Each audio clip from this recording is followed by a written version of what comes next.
ഒരു രാജ്യത്തെ ഒന്നാകെ ദുരിതത്തിലാക്കിയ പൊട്ടറ്റോ ഫാമിൻ അന്ന് ദശലക്ഷം പേർ പട്ടിണിയിൽ മരിച്ചു. ദശലക്ഷക്കണക്കിന് പേർ പട്ടിണിയിൽ നിന്ന് രക്ഷ നേടാനായി അമേരിക്കയിലേക്ക് കുടിയേറുന്നു.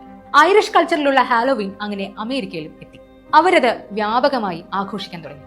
ചെറിയ പ്രാങ്കുകളും ബോബിംഗ് ഫോർ ആപ്പിൾ കളിയും ഒക്കെയായി അത് ആദ്യകാലത്ത് മുന്നോട്ട് പോയി. അമേരിക്കയിൽ ഒരു കൾച്ചർ ആരംഭിച്ചാൽ അത് മറ്റു ലോകരാജ്യങ്ങളിലേക്ക് എത്തുക എന്നത് പുതിയ കാര്യമല്ലല്ലോ. അങ്ങനെ ലോകത്തിന്റെ പല കോണുകളിലേക്കും ഹാലോവീൻ എന്ന ആഘോഷം എത്തി. കെൽറ്റുകളുടെ സംസ്കാരം എത്തി. ഓരോരുത്തരും അവരവരുടേതായ ഛായകൾ ആ ആഘോഷത്തിന് നൽകി. 1930കളോടെ ഹാലോവീൻ ആഘോഷം കൂടുതൽ അപകടകരമാവാൻ തുടങ്ങി. ചെറിയ പ്രാങ്കുകൾക്ക് പകരം ഉപദ്രവവും അക്രമവും എല്ലാം പതിവായി. ട്രീറ്റ് നൽകിയില്ലെങ്കിൽ ആക്രമിക്കുക, അങ്ങനെ എന്തും ചെയ്യാനുള്ള ലൈസൻസ് കിട്ടുന്ന ദിവസമായി അത് പലയിടത്തും മാറി. കാലം മാറുന്നതോറും പോപ്പ് കൾച്ചറും ആഘോഷത്തിൽ കടന്നു.